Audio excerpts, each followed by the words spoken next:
Today on Mother Mayhem.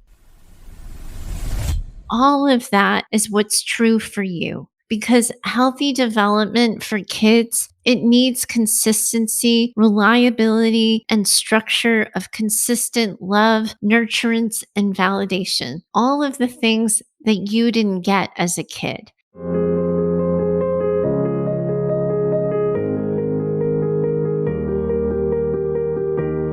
Hi, welcome back to Mother Mayhem, a narcissistic abuse recovery podcast for daughters. I'm your host, Heather Gray. In the second episode of the show, we're going to be talking about childhood trauma, specifically introducing you to the idea that being raised by a narcissistic mom, by definition, means that your childhood was traumatic. I know that some of you are coming to this show and this isn't your first rodeo. You've been through the self-help books, you've been to therapy, you scroll through the posts about this on social media, and you're all too familiar with the idea that your childhood was traumatic. Others of you, though, you haven't begun to wrap your mind around it. You're not used to thinking of your childhood as something traumatic. You're just used to thinking that maybe you didn't get along with your mom too much. And perhaps it's new to you to think about the connection that that exists between the relationship you had with your mom, the way that your mom treated you, and the struggles that you're having in the present day. Because here's the thing, trauma is a word that we see a lot, but we've got to get clear on what it means because all of us are coming to this table with different definitions. And hopefully,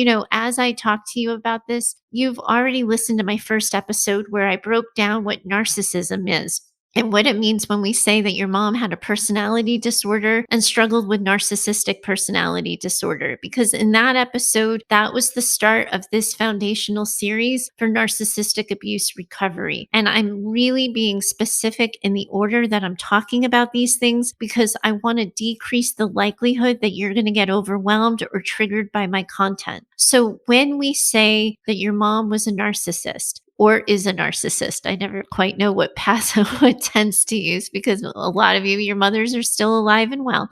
But what we're saying is that your childhood was marked by a persistent pattern of invalidation, disregard, minimizing, criticizing, or belittling. And for you, what that means is that you never developed a sense of safety, a sense of autonomy in the world. You never learned to have a relationship with yourself or a clear self-perception or a clear perception of the world around you or the relationships that you had. You might not be accustomed to calling this trauma. You might just think of it that you have low self-esteem or you can't ever calm down or that it's hard for you to make decisions. It might be new for you to think about this as a trauma, but it is. But here's the thing, trauma is a word, it covers a lot of ground, and that's why it's often misunderstood. On this show, when we're talking about your trauma, we're specifically talking about childhood trauma, a childhood that was absent of consistent maternal love, affection,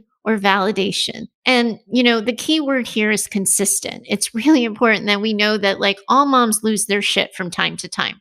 All moms lose their patience, forget, to speak with kindness. They bark first and they ask questions later. And that doesn't mean that anyone who loses their mind from time to time is a narcissist. What we know about narcissists is that they turn on the charm from time to time and then they pull it back. And then they turn on the charm again and then they pull it back again. We know that your mom could love you at 9 o'clock in the morning and then change her mind about you by noon. And suddenly you were the worst thing that's ever happened to her. So you're either the angel or the devil. And the consistency in your childhood was largely marked by her inconsistency, by that push pull, by that minimization of your experience, the invalidation of your experience, and how you move through the world. Now, when we talk about it, we're not talking about this happening to you from time to time. It's that repeated pattern that makes it for her, that defines her to be a narcissist, but also defines your childhood as particularly traumatic because it's the repeated exposure to unmet needs, unreturned affection, and hurtful words that leaves its mark.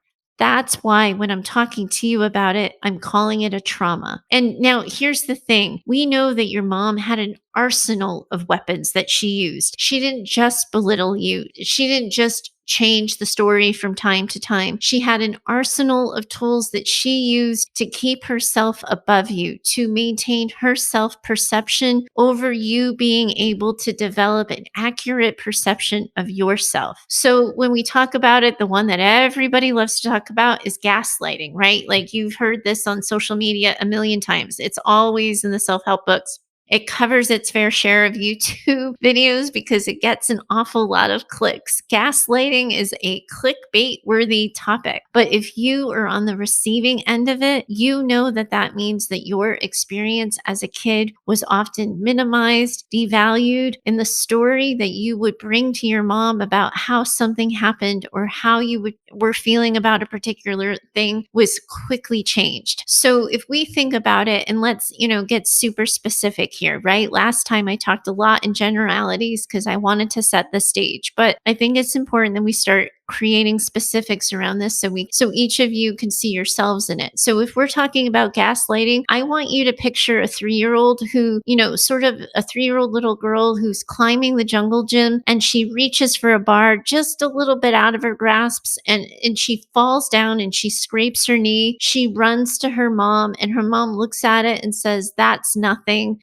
just put some spit on it and move on." And then if she says, "But mom, it hurts. Mom, look," and mom continues to just minimize and not give it attention. At some point in time, when that happens on repeat, that 3-year-old little girl, it isn't just about putting spit on it and getting on with her day. It's about, I'm not going to talk about this other thing that hurts. I'm not going to talk about the ways that I'm particularly bothered right now or something's on my mind. Because when that little girl on repeat goes to her mom with a story and her mom on repeat changes that story, minimizes her experience, tells her it isn't true, or worse, says, "Hey, you were just grasping too high. You should have been keeping an eye on where you were in relationship to the bar ahead of you. This was your fault." Well, that little girl grows up to be somebody who doesn't take the things that bother her incredibly seriously. And when we add to it that gaslighting isn't the only tool that, narcissists use in their arsenal, they also are really good at criticizing and belittling. So if we think about that 3-year-old girl being criticized instead of being sort of praised for climbing that jungle gym and giving something a shot that might have been scary, but instead being told, "That's your fault. This happened because you did something wrong. You shouldn't have done that. You're not big enough." And that's the message that 3-year-old gets when she's 4, when she's 5, when she's 6, when she's 7. Then she continues to develop a self-perception that her pain doesn't matter, her experience isn't real, and that what she thinks and feels comes second to everybody else around her.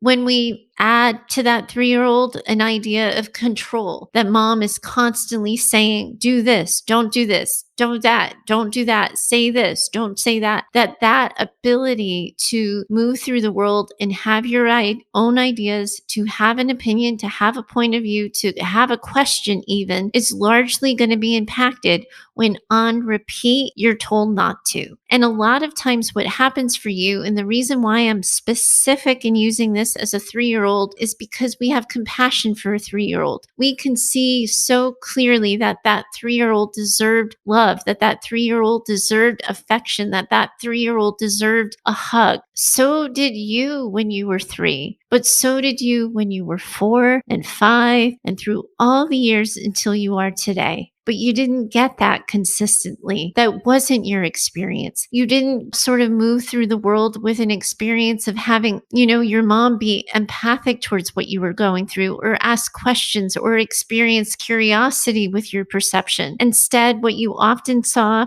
is that your experience would be met with emotional blackmail if it didn't meet her criteria. You might have, become all too familiar with the fact that, like, if you were 3 or 4 or 5 at the playground and you fell and you scraped your knee, but your mom was having a grand old time talking to the neighbor, she didn't want to stop her interaction with the neighbor to tend to your knee or to scrape your knee. She, instead wanted to be able to keep her conversation. So perhaps on the way home, instead instead of asking you if you were okay, instead of offering a band-aid or a tissue, you might have started to experience the silent treatment, because we know narcissists are really good at delivering that emotional blackmail. And silent treatment is one of the best ways they use to punish people, to keep them in their place, to keep them from speaking up. And so if you think about that 3-year-old being met like with a scraped knee, with a silent treatment, then we start to understand how that 3-year-old became a 16-year-old girl, not knowing how to navigate her relationship, not knowing how to,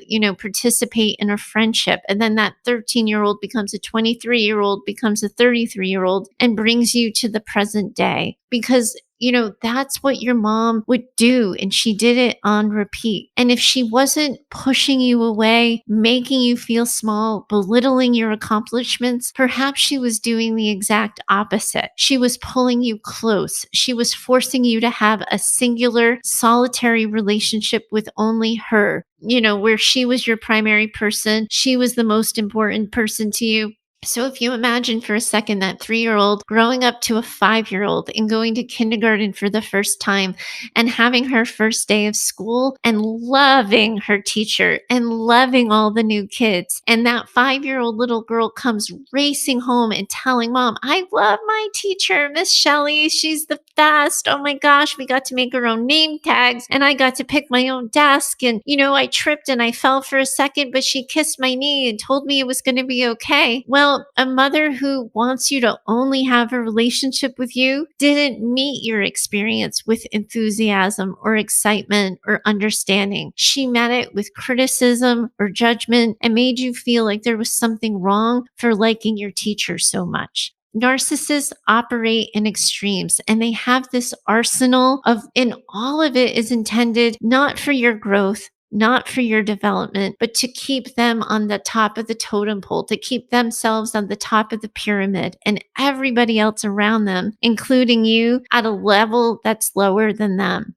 And here's the thing. Remember what we said in the last episode. Those are all the tools and tactics of a narcissist, but a narcissist in their way of moving through the world, it's not episodic. It's not something that happens from time to time. So when kids are exposed to these kinds of traumas, this kind of thing that I'm talking to you about, what I'm talking to you about is that this is something that happened on repeat. So these things that your mom did, this pervasive way your mom moved through the world in relationship with you by demanding of you, controlling you, belittling you, controlling your relationship with other people, gaslighting you. All of these little traumas and big traumas, they were tools and tactics that she used as a way to maneuver and manipulate the world around you since you were a kid. Remember what we said in the last episode. Narcissism isn't something that is episodic. It's not something that just happened from time to time. And it's important that you understand that when kids are exposed to these kinds of traumas at an early age, they're not able to develop a healthy sense of self.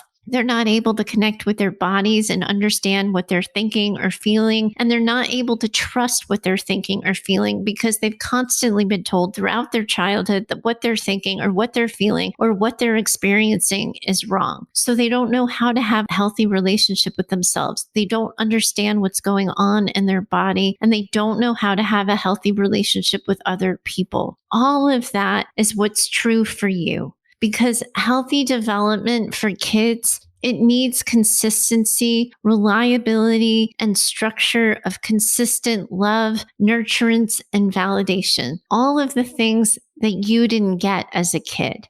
Kids, when they're growing up and learning how to navigate everything around them, there's different developmental stages. And I don't want to take you down the scientific, clinical, jargon too much, but kids have to learn how to trust. They have to learn autonomy. They have to gain that sense of identity, and they have to learn how to get close to others. And they need repeated experiences to be able to do that and practice. And for healthy development, that needs to happen regularly and consistently consistently and reliably. But the only thing that was regular and consistent and reliable in your childhood was your mom's narcissism. So she disrupted all of the opportunities you had for normal, healthy development. You didn't get the tools you needed to become a healthy adult. And, of course, if you're looking at this through this lens, hopefully you see how it's impossible for you to have a healthy relationship or a healthy awareness of your body, a healthy awareness of yourself and what's going on for you, or a healthy connection to other people because you never had that opportunity to do it in a normal, consistent way that you could get practice at it and build resilience and competency with it.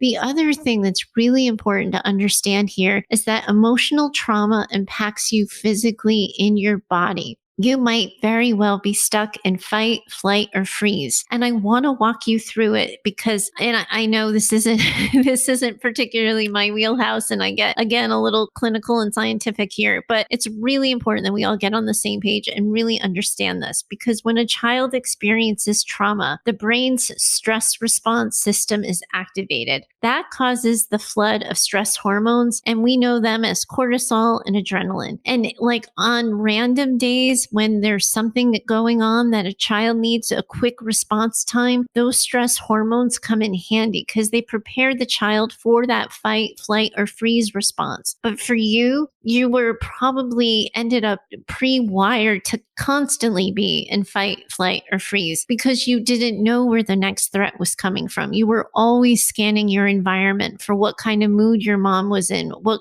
sort of what the right answer on this particular day might be, how she needed you to show up. She needed you to be quiet. If she needed you to be her best friend, if she needed you to be like the super duper helper in the family. When you're constantly wired to be scanning for that, you have no idea how to then get out of the stress response when things stop being stressful. So what happens for you, you as a developing kid, it becomes really hard to regulate emotion. It becomes hard to focus and keep attention on tasks. And you might find that it's harder for you to make decisions than it seems to be for other people. And that isn't your imagination. That's what happens to brains when they're wired for stress and not wired for calm. So when responding to chronic stress, your brain then gets hyper vigilant. It means you're always on high alert. You're always scanning for threats or risk or danger, and you're looking for it in all kinds of places, even when it doesn't exist. That means that you're a little bit pre-wired for anxiety. You're pre-wired for hypervigilance, and you're pre-wired to, have a difficulty tending to tasks because you're always looking over your shoulder for the next thing. It can be really hard for kids who have gone through childhood trauma, particularly those of you with narcissistic moms, because again, there's all kinds of childhood traumas. I can't cover them all. I can only cover the one that we're talking about on this show. It can be really hard for you to relax. And for you, and particularly, you might find it hard to relax because your mom might have pathologized rest. Think about this for a second. Think about how if you were just doing nothing, if you were in your room staring out a window, how your mom might have created a narrative around that. She probably wouldn't have called you creative. She probably wouldn't have sort of encouraged your imagination. She probably blamed you, called you lazy, asked you why you were, sort of doing your homework, wondering why you didn't have any friends, wondering why you were doing anything other than just simply lying on your bed and staring out the window. So now I want to bring you to present day, because again, I want to help you understand how these things that happened as a kid impact you in your present day. Think of the last time you were, in a room by yourself with your phone, scanning Instagram or watching TikTok or looking at a YouTube video or reading the latest blog or, whatever it is we all do on our phones nonstop. Think about being by yourself and aimlessly doing it. And then I want you to just take a second here and imagine the sound of footsteps, somebody about to enter the room that you're in. How would that feel in your body? How would you react? Does it make you sort of want to pick up your phone or put down your phone and do something else? Do you suddenly feel a compulsion to start cleaning the room, to look busy, to open up a different, screen on your computer, to look like you're at work? Does it make you want to look like you're doing anything other than aimlessly scanning on your phone?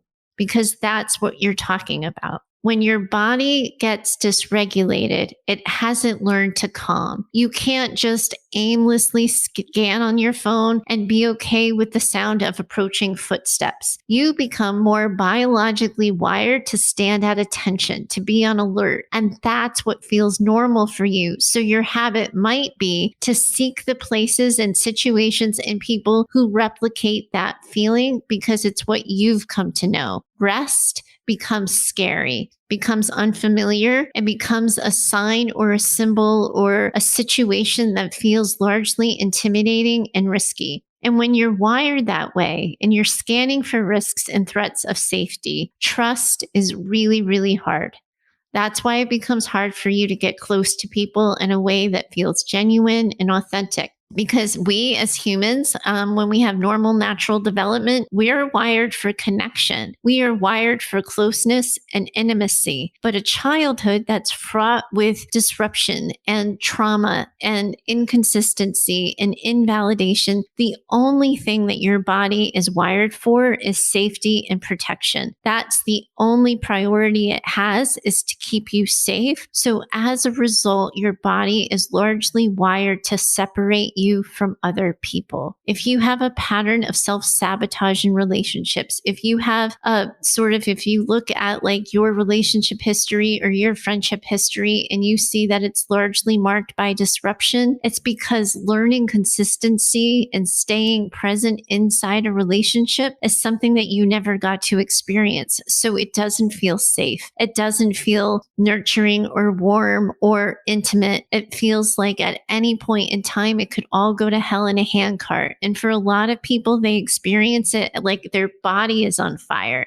That's why I'm walking you through it, because I want you to see how this has impacted you and how you are more or might be more. I don't want to be so presumptuous and assume that you're all in the exact same spot of the healing journey, but that might be why you're more wired for risk and scanning for threats of safety than you are for trusting people. Because these traumatic experiences, they impact the way your brain and your nervous system develop. So it becomes hard to regulate emotions. It becomes really difficult to manage stress. And when you're not able to manage your emotions and you're not able to manage stress, it's really hard to connect with yourself or with other people, because sometimes what happens is you become more sort of depressed, or you become more likely to become anxious. Your body gets wired for those like highs and lows. So you're either feeling like crap or you're feeling super high strung, but either way, you're not able to be still enough to connect with yourself, to connect with your body, or to connect with other people.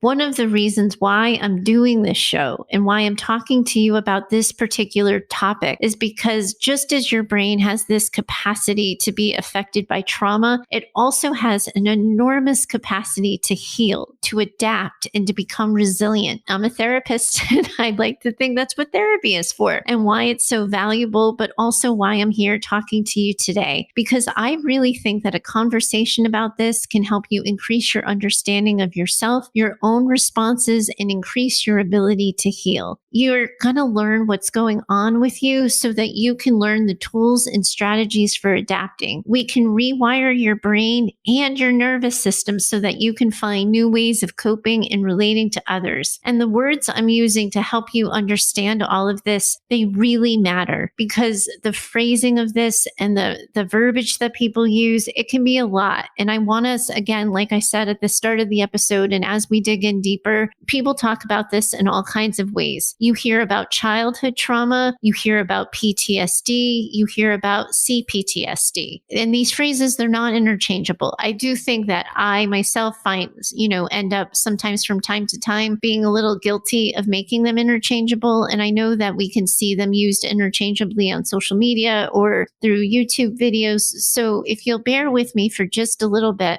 I want to make sure that we all get on the same page around what these are, because they're not interchangeable. Childhood trauma is largely what I've walked you through already. It refers to the pattern of experiences that happened to you as a kid that were emotionally or physically distressing. We're talking about abuse, we're talking about neglect, and sometimes we're talking about witnessing violence or neglect of other people. Childhood trauma, it has long-lasting effects on your own mental health and on your physical health, on your behavior, and on your relationships. That's what we're largely talking about when we talk about, being the daughter of a narcissistic mother. Sometimes people call this PTSD. I'm not such a fan of that. I get it because PTSD is largely understood. People have started to, wrap their heads around the idea that like a trauma happens and we experience it. And oftentimes PTSD, when we're using that, phrase deliberately and correctly, we're talking about post-traumatic stress disorder, and we're talking about a person's response to a stressful event.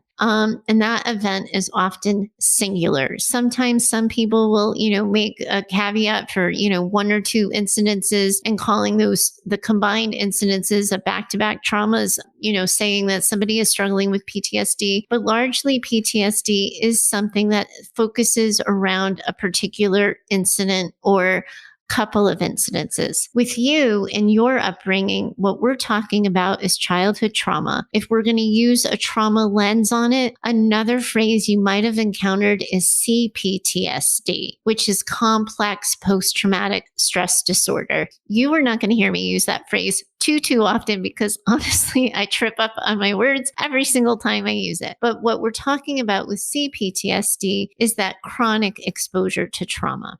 And when you're raised by a narcissistic mom and you haven't had any opportunity for healthy development or to develop a sense of self or to understand the way your body is moving or to understand your relationship with other people, what we're talking about there is cPTSD because it was happening chronically and on repeat over and over again. And when we're talking about all of this, we're talking about how you connect to your present day in your body and how it feels to be you. We're talking about your self-perception, any sort of how you see yourself, your strengths, any understanding of your own strengths, your own weaknesses, and then how you see yourself in relationship to other people. And all of that means that a lot of healing has to happen because your development was chronically disrupted. All of those things, the relationship you have with your body, the relationship you have with yourself, the relationship you have with other people, the relationship you have with the world around you, all of those things have been impacted. Now, I promised you at the end of the last episode that I was going to teach you how to start calming down from all of that. And it's really important to me that I give you actionable tools. I want you to understand the dynamics at play because it's so crucial that we help you make sense of your mess. But if I want to help you have a better relationship with yourself, which I do, and I want to help you improve your relationship with other people, which I do. All of those topics are interesting and they're titillating and they're a lot more clickbait worthy than body regulation and calming your somatic symptoms. I promise you. But I can't get you to have a better relationship with yourself or a better relationship with other people until I help you have a better relationship with your body. So we have to tackle body dysregulation. And again, I'm throwing another psychobabble word at you. And if y'all are staying awake and staying with me, I'm grateful. I know that I'm talking about tedious, dry topics, but for some of you, this is the first time anybody has connected the way your mom talked to you, raised you, treated you to the problems you're having as an adult. And a lot of people who were raised in chronically traumatic childhoods struggle with something called body dysregulation, an ability to regulate their physical body, their emotions, and the way they see the world around them. So, let's just get into it here, right? I talk about when I'm referring to body dysregulation, I'm talking about the fact that your body's stress response system may over time have become overly sensitive. It leads you to feelings of anxiety, hypervigilance, or a feeling like you're constantly on edge. People who struggle with body dysregulation, it can show up in all kinds of different ways. Some of you might have those physical symptoms of anxiety, but others of you might feel headachy, or you might feel like you get chronic stomach aches, or your body is always tight. You might find it difficult to eat or to swallow or to calm down. Others of you might be noticing changes in your breathing. A lot of the women that I see, they'll talk about their racing hearts or they'll talk about sweating, but they'll also just talk about like feeling like their body is on fire. But not everybody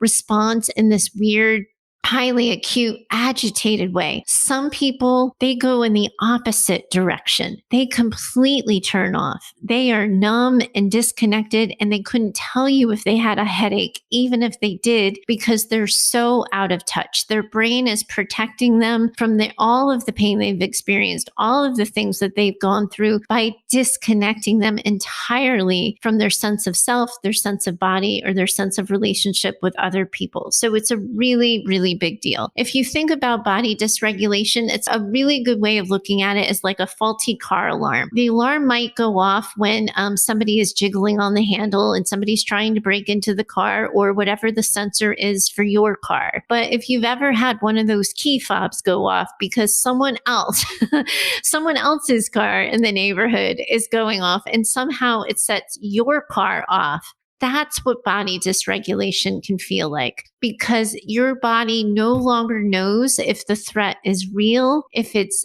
an actual threat, or if it's just a perceived threat. And it doesn't know, like, there's no gauge for like somebody is breaking into this thing right now versus someone kind of not so like, safe looking is walking down the street and might be approaching your car. Your system is completely, the wiring is completely faulty, has become unreliable, but it leaves you in that chronic stress response. So it's important, when I talk about this, because this is the stuff that when women come to me, they feel crazy. They feel like they're reacting to nothing. They're blowing up relationships. They can't make a decision. They can't sit still. They can't focus. And they use the crazy word. I am not a fan of that word. But if you ask any woman who's going through this, she's going to tell you she feels crazy. And so it's really important that I remind you of the thing that I said in the last episode we had together, that abnormal responses to abnormal events are normal behaviors. All of these things that I'm walking you through, the inability to connect to your body, the inability to connect with an accurate self-perception, the inability to have relationships with other people, all of that is a normal response to the series of abnormal events of how you were raised. And I know you want to get to that point where you just feel better about yourself, and you might want to be tackling perfectionism or your people-pleasing tendencies, and maybe are coming to me because you want to get better at boundary setting. I know that for a lot of you, relationships are the only thing that matters, that it feels like your whole life is going to get better if I just help you have better relationships. And I want to get to all of that. But I can't get to any of it until I help you have a better relationship with your body, until I help you connect your body in your head and your mind and your heart to the physical symptoms of what's going on with you. Because if your system is dysregulated and your emotions and your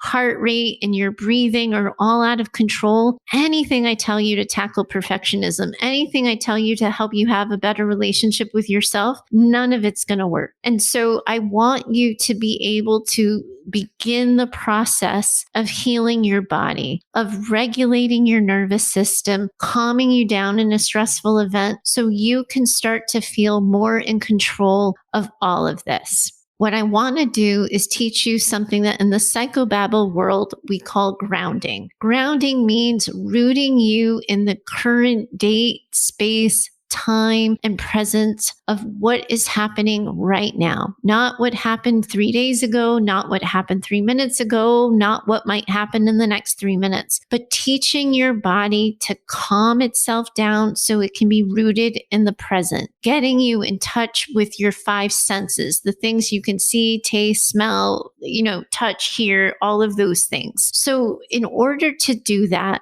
your body isn't going to be wired to calm itself down. So, for example, if you're wired for anxiety and you are more hypervigilant, your body in no way, shape, or form knows how to calm down just because somebody who's watching you be anxious tells you to calm down. We're going to have to walk your body through it. And I have sort of 3, what I would call like the beginner grade school, basic, low level entry skills that are easier to learn. at the beginning, when you're first starting to understand this, there are more complex strategies you can use over time to regulate your nervous system and calm your body. And I'm going to introduce you to those down the line. But what I really need you to get better at in the moment is just getting yourself to a place of calm in the present. So I want to walk you through three things.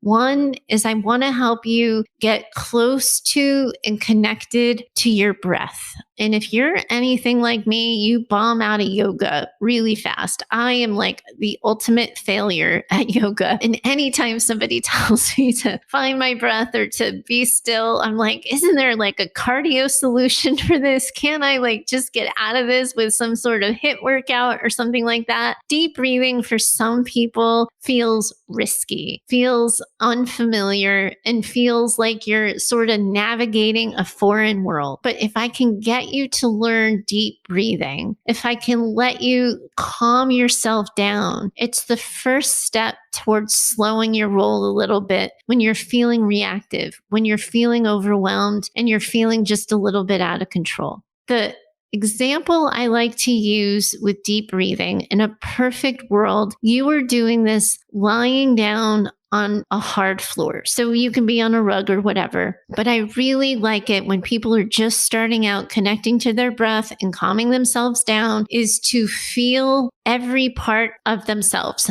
Let me use proper grammar as I teach you this. Every part of yourself touching the ground, because we want to help you with grounding. And the easiest way to do that is if you can feel the back of your head on the ground, your shoulder blades, your bum, your elbows, your balls of your feet. If you can lay on the ground and close your eyes. For me, when I do it, I like to have like one hand on my heart, on, sort of on my rib cage, and another one a little bit further down on my belly. And I want you to think about breath and deep breathing as a breath that comes starting at the tips of your toes. And I'm not going to do it on the podcast because nobody needs to hear heavy breathing on audio. But I want you to close your eyes and start to think of a deep inhale. And when you're inhaling, I want you to think about that breath as starting in the tips of your toes, going up your calf, up over your knee, across the top of your thighs, into your pelvis, into your diaphragm, up across your rib cage, up through your throat, over your face, and to the top of your head, through your tips of your fingers. And then I like, when I'm teaching this to people, I like it when you take that inhale at the top of your head and then you hold it for a beat. Not to like you're holding your breath, but just hold it for a beat. And then you let your breath out. You let it out from the top of your head and you let it go down your neck, down your back, down the back of your pelvis, the back of your legs, down through the heels of your feet and out. One deep breath should take you, if you're doing it, 10 seconds in, 10 seconds out. And if you can get practice at doing that just to start for 1 to 3 minutes, that's a really good place to begin. And if you can build a habit of starting that at the start of your day or at the end of your day, just as you're getting used to doing it on the regular, that will help you build a habit of tuning into yourself and feeling all of it. Now, over time, you're not going to need to be flat on your back on the ground. Over time, and some of you, you may already be there, and I recognize that. But again, I'm trying to get us all here on the same page. So if you can get in the habit of starting with doing that for a couple of minutes a day and work yourself up to 5 minutes a day to 10 minutes a day, you will start to teach your body how to calm itself down. It won't be able to be on demand. It won't be able to be used in stressful situations right away, but you will be able to rely on it more consistently the more consistently you do it. So work on that habit and get yourself to a place where you're taking 5 to 10 minutes a day of deep breathing, starting flat on the ground. And then as you get better, you'll be able to do it sitting up on the couch or, at the beginning of your day, at the end of your day. And you won't always need to do it for 5 to 10 minutes because your body will cue itself to do it faster, more consistently, and more reliably. Now, once you feel like you've mastered the art of deep breathing, you might want to get a little more interesting.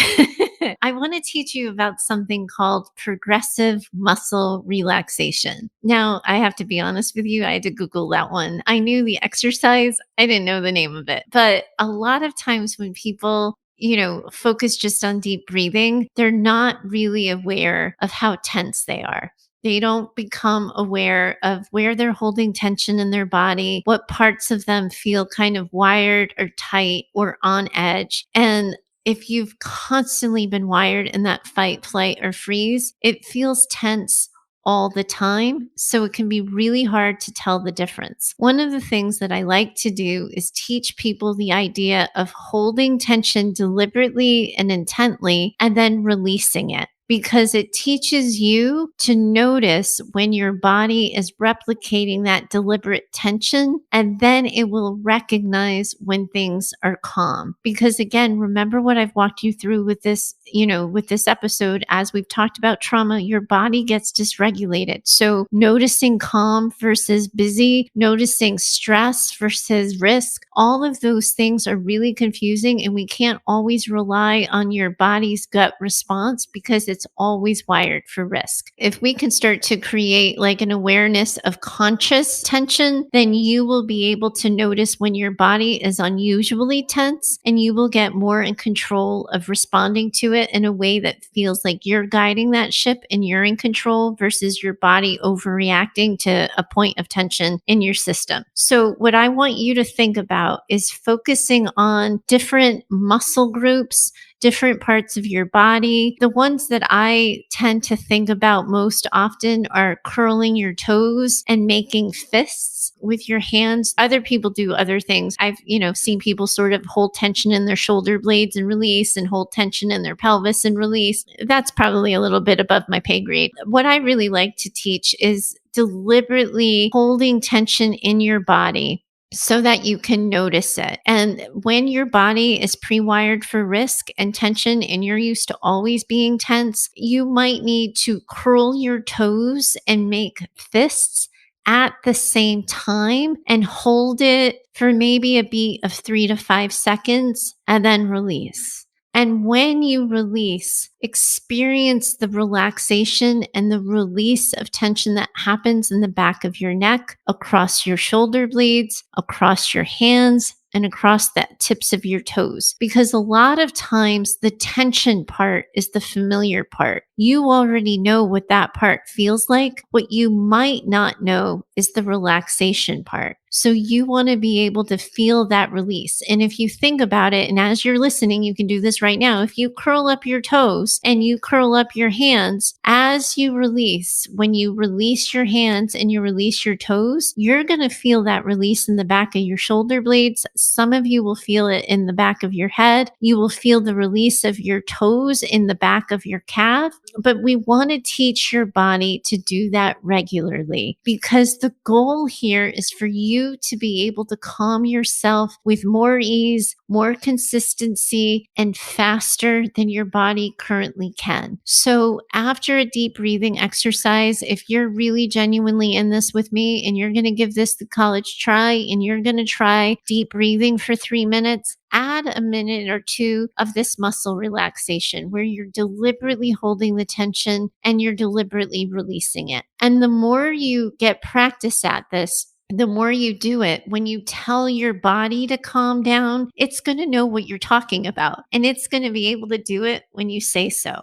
Now, this last one, this is a little more complicated, and it definitely takes more practice. than deep breathing or, plain old muscle relaxation. But what I want you to think about is begin introducing yourself to a concept of mindfulness. And God, another overused word that we see everywhere. But mindfulness, for the sake of what I'm talking to you about, I just want you to be aware of the present. I want you to be aware of your thoughts and your feelings, and I want you to learn how to be aware of them without judgment. So what I try to do, because, being aware of those things without distracting thoughts, without worries, without paying attention to your to-do list in your head or wondering what's going to happen in the next 5 minutes is a real challenge. But if you can get practice at finding a quiet place where you can sit comfortably and then just focus on your breath. It doesn't have to be that crazy deep breathing that I just walked you through, but just basic calming of noticing your breath, of your breath coming in and your breath coming out, and training your brain that whenever your mind wanders, bring your attention gently, not without judging, not without,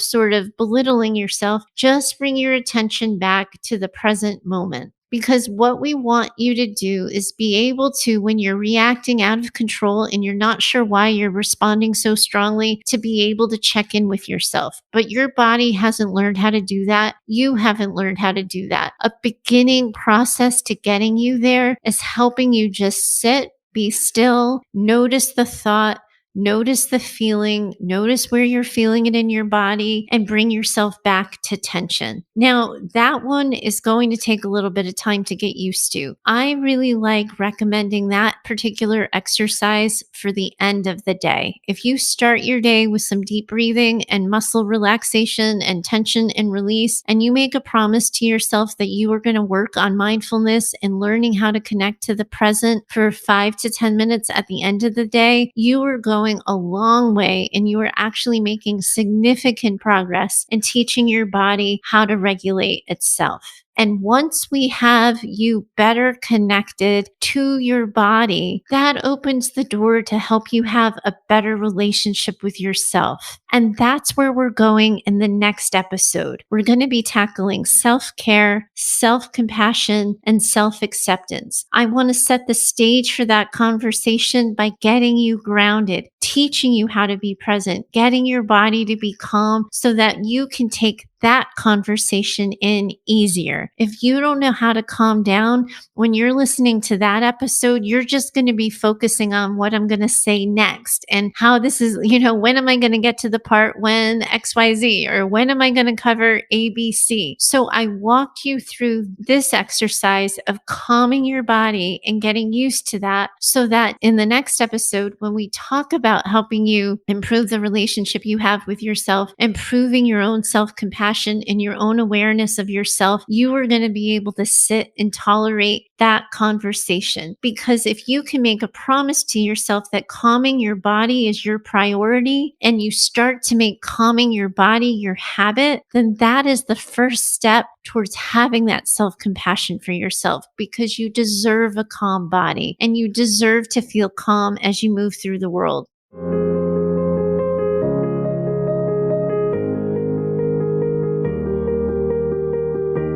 Thank you so much for sitting in this conversation with me today. I know you're eager to dive into some of the juicier bits of narcissistic abuse recovery and all of that. So thank you for getting into the weeds with me and having this conversation, because this part is really powerful for you. Information is power, and it gives you access to the tools you need to improve your life. Thank you so much for being in it with me today, because I'm certainly in it with you. I would love to hear what you think. If you have a comment or a question, please do send it my way. Heather@daughtersnpd.com. You're welcome to attach a voice memo to it with a comment, a question, or a concern. As you begin to know and trust me more with this content and with these conversations, I really do want you writing in with your stories, your experiences, and your questions. My dream for this show is that it's so much more about you than it is about me and what I have to say, that you're talking to me way more than I'm talking to you. I think we can partner together and make this an advice show where you're the expert on you and I offer the expertise on trauma, recovery, and mother-daughter relationships. I know we can build a community of daughters joining together to recover from narcissistic abuse. I so appreciate your time today. A special thanks to Emmanuel Alcanco for tackling the editing of this show. If you enjoyed this episode, please do subscribe to the show. Leave a review on Apple Podcasts or on Spotify. Your feedback is going to help make this show better. If you know a woman who needs this conversation in her life, please share it with her too. You can also always find me over on Instagram at DaughtersNPD. Until next time, take care of you. Know that I'm in it with you. Thanks for listening to Mother Mayhem. Bye for now.